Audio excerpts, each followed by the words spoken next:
People often say that lean tools, and especially 5S, create some nice discipline within your factory, and that it's discipline that drives the quality of your product.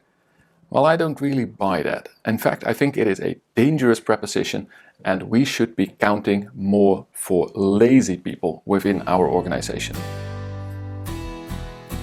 Hello, I'm Tom. Welcome to my channel where we talk about continuous improvement in an industrial setting. And today's video, it's about this discipline or lazy, maybe sort of a paradox, but mainly my frustration with when I read business books and that they really state, you need to create discipline within your team. You need to be vigilant every day. You need to make sure that everyone follows the rules, because that is how you build a strong organization. And you get these Navy SEAL books, and you get these sports people who have a very strong sense of self-discipline and really go for it, and grit and all of those things. Don't get me wrong, I think that they are very good and that they can build a very strong performance, but I don't think that they will build you a performance culture. And I also don't think that more than about 10-20% of people is really self-disciplined enough to go for it. But there's one more big insidious thing, and that is, as a business, as an organization, a manufacturing organization, you want to move on, you want to grow, you want to improve. And to constantly improve, at some point you're going to run out of discipline. You're going to run out of the willpower, but also the mental capacity to really do things by paying attention, by focusing. And that is the big crux in this discussion.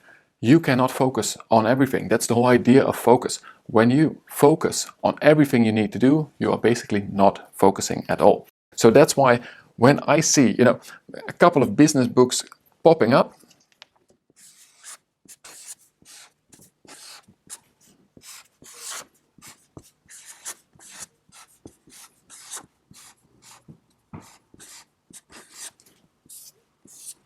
that talk about this whole discipline purpose, this whole driving it into an organization. Now, when we are talking about make it in your career type of books, at least it is your own decision to go for self-discipline.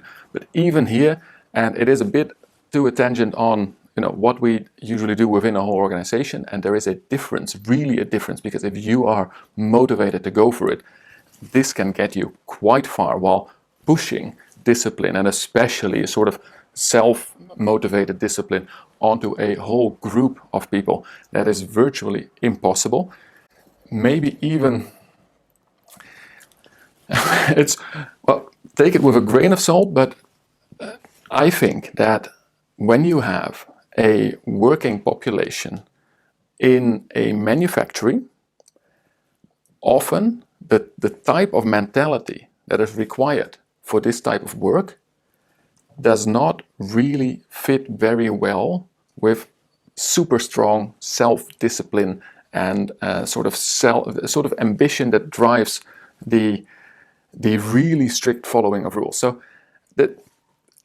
what you will often see is that those people will tend to go into different types of job, if you get my meaning, where you really have more autonomy, where you really have to push yourself, but also see the difference from yourself, and not work in an organization where you are trying to build a standard with the whole group, and where you're trying to let the machines be as efficient as possible, and basically doing as little as possible yourself as operators, right?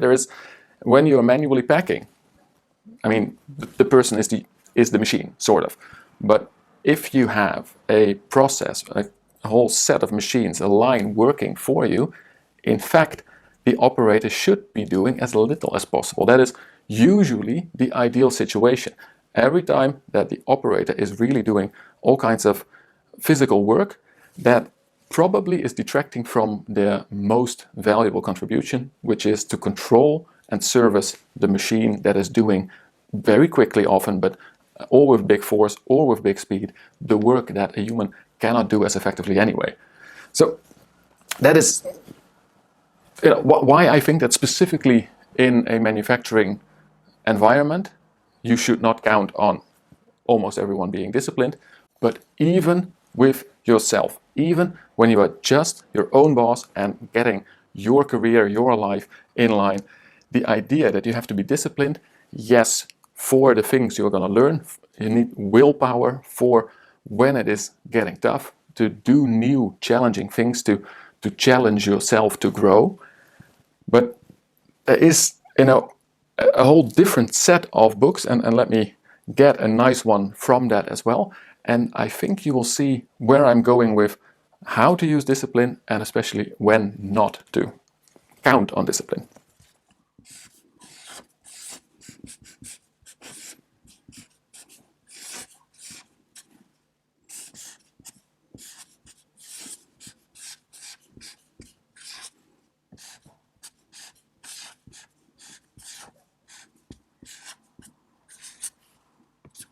So there is this whole idea with habits. You've got atomic habits, you've got the power of habits, you've got the habits of great leaders, although you've also got the disciplines of great leaders. We'll get to that in a bit.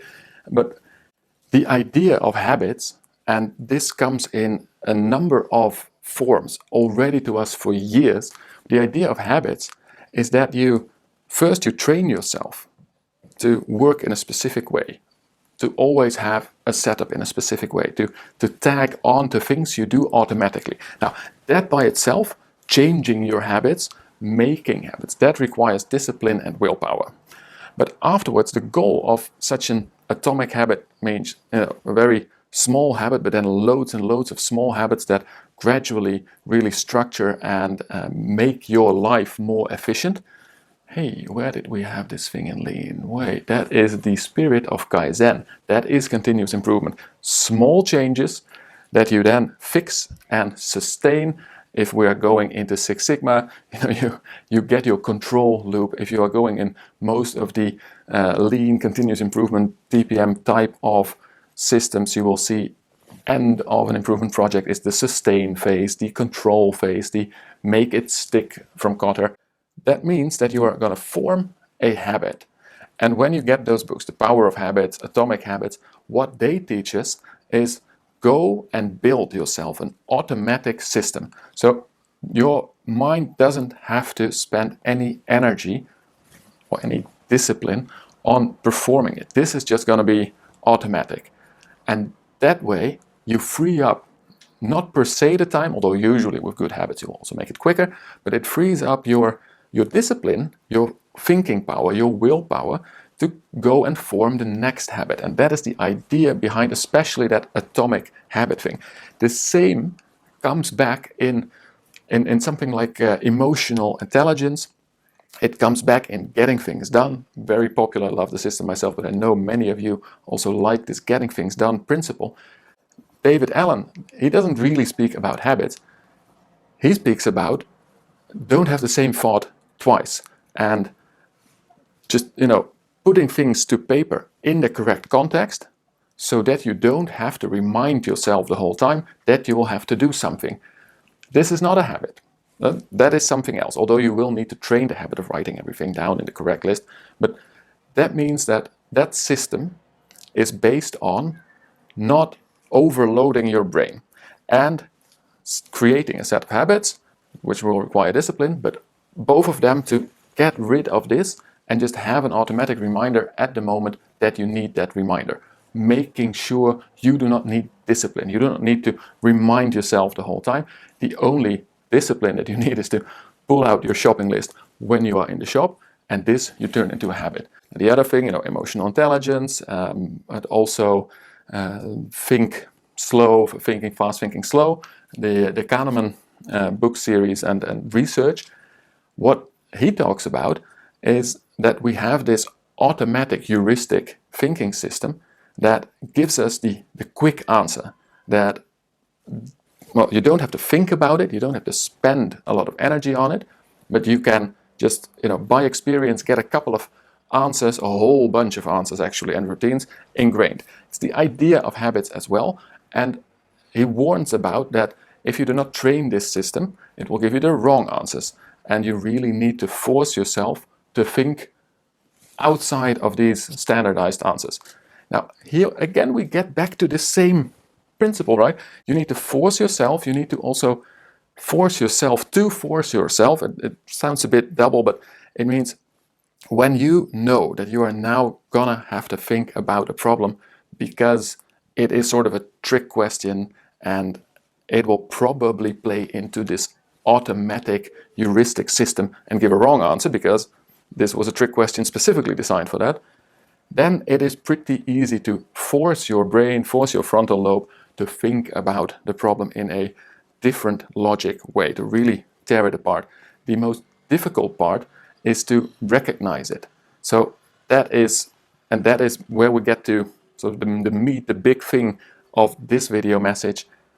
You then have to discipline yourself. You have to have the discipline to be thinking constantly about all of the questions you get. Should I think deeper or not? Well, that is going to cost you so much thinking power that you're not going to improve.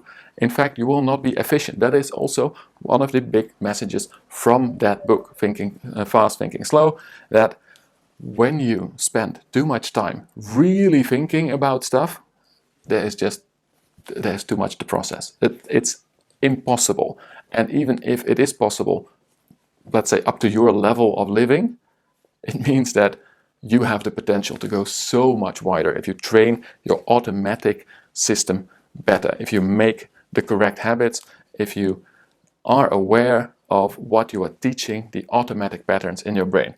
Now, there is a different way that we get into discipline in management and in manufacturing as well, discipline in organizations. And that's also a very a famous book, a very popular book, and it became sort of a series.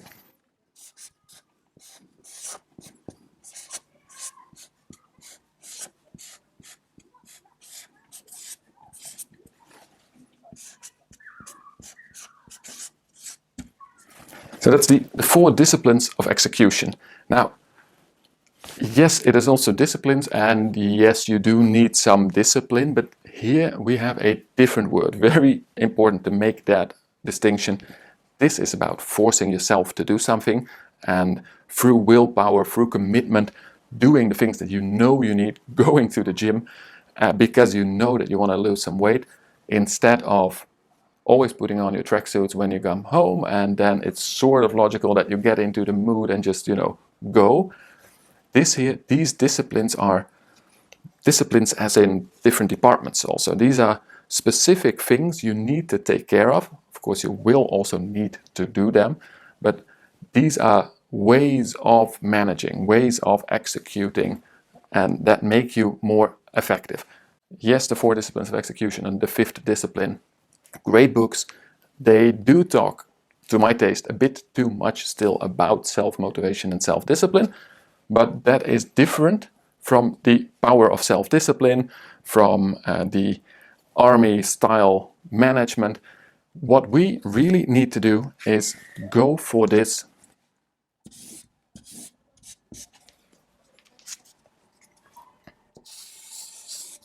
and not that in our factory. Now, that's me talking about it. How do we get this in our organization?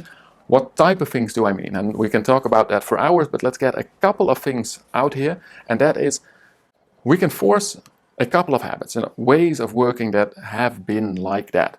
But if we listen to Paul Akers, 2-second lean, fast cap, one of the great things he said, and thank you, Paul Allen, for reminding me about that, but he puts it in such a great way. He says, whenever I'm questioning about the instruction, questioning what to do, that is where the instruction should be. And it's a bit of a cryptic sentence, but what he means is that as soon as the question of what do I have to do pops up in your brain, at that location, at that view that you have in front of you, that is where you should be able to find the answer. So to put this in normal lean terms, it is good visual management, visual instructions. So you use color coding that is very standardized. You use small logos. You put a reference table, for instance, of the values, how to set the machine. You put it next to where you set the machine. You don't put it in a binder, in a drawer, next to the registration cabinet of that same machine. You don't put it in a computer system where you can find it, with a link. A little bit better would already be if you can find it with the code that is on the setting part of the machine. But basically he says, just put it there where you have to make the settings. Put the small instructions, the small reminders there where you need it. Now that is not per se a habit, but this is, you have to get into that habit. This is making it easy to do the correct thing, making it okay to be a bit lazy. You read through the instructions, which should be good, which should also be written for people. Please, that my humanizing Kanban video, it is about make things for people. And I've made videos about this before. When you make instructions, go the extra mile. Spend the extra time in prep so that all those 10, 50, 200 people that are gonna read and hopefully follow your instruction, they have an easy time of reading it. You're writing it for them, not for an auditor. I mean, many instructions, unfortunately, are written for an auditor with the scope and the purpose statement as the first two chapters. Well, really, maybe there's one operator somewhere who cares about it, but no operator is going to care about this formal scope, purpose statement, list of abbreviation thing. That is so formal ISO. Get to what you need to know. And you're also not writing the instruction for yourself. And the same goes for when you're designing a machine, when you are designing a workplace. And when you are doing 5S, this is the team itself. I mean, you are making your own workplace, so yeah, you are working for yourself. But when you have the, let's say, the thinking cap on of being the ones who organize the workplace, who organize the 5S, go for more habits, go for easy, go for lazy. Do not go for discipline. Discipline will be needed to get into a system, but make sure that tools are close, tools are reachable. 5S can also really, and should also really be used to improve ergonomics. And those are things like, if you have something heavy, try to get it in basically this frame, right? Get it where your arms are. You don't have to strain your back or reach up or lift higher than your shoulders. Those are things, a machine can do this. And very often, when you design a machine, it might be the easiest place to put a big motor. And then your mechanics will have such a hard time getting it out if it needs to be serviced. Things like that. But also very, very simple things, like for instance, a light switch should be on that side of the door where it opens. So if you have a door and it opens to the left, then the light switch, of course, should be on the right side.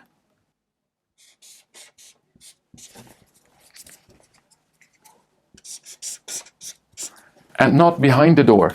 And maybe you're saying, wow, what a stupid example. Well, in this room, in this very room, it's a relatively old house, I have a light switch that is like that. It was actually so bad that I just invested a little bit in lamps that are connected to my phone, so I can just use my phone instead of getting behind the door to basically shut off the light when I go out of the room. Make sure that things are easy in design of trainings, in design of the workplace, in design of forms. A registration form should have a flow that is consistent with how you use it. So spend less time on how to read it. This can probably be standardized in a different way. Spend all your time on correct data entry.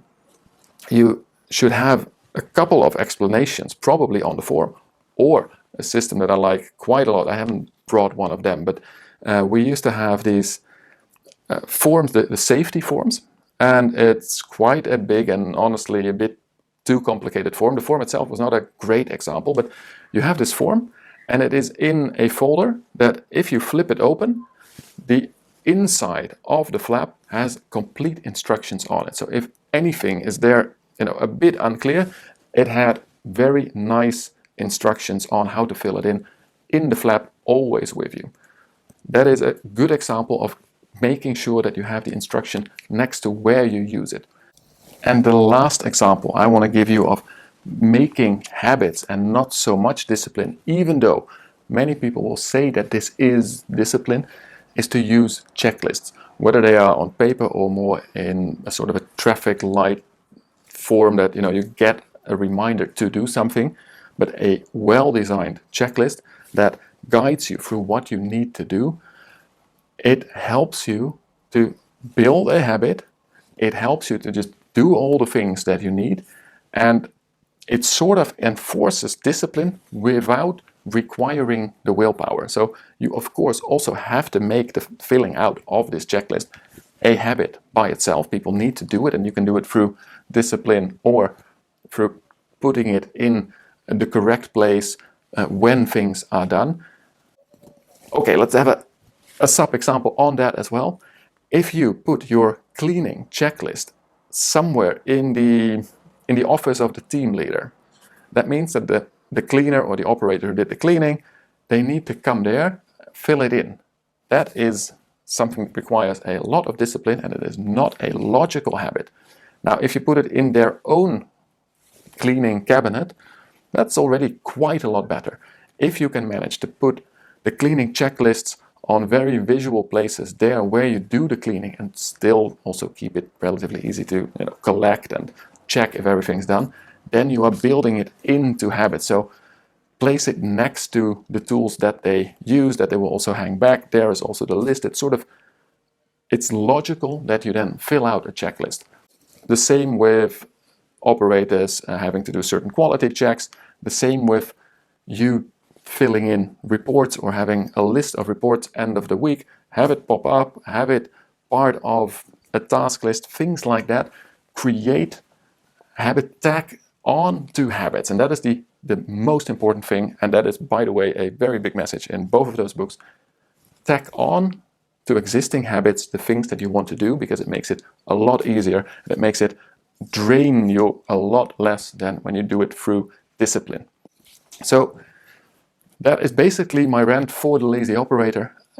If you have a very smart lazy operator or team leader or engineer in your company, treat them well and make sure that you get their laziness codified in a good way, that they bring their lazy mind to work and be creative. I've had a couple of colleagues who are lazy in such a good and creative way. Of course, those people usually go too far. They step over pretty important quality rules and concepts like that.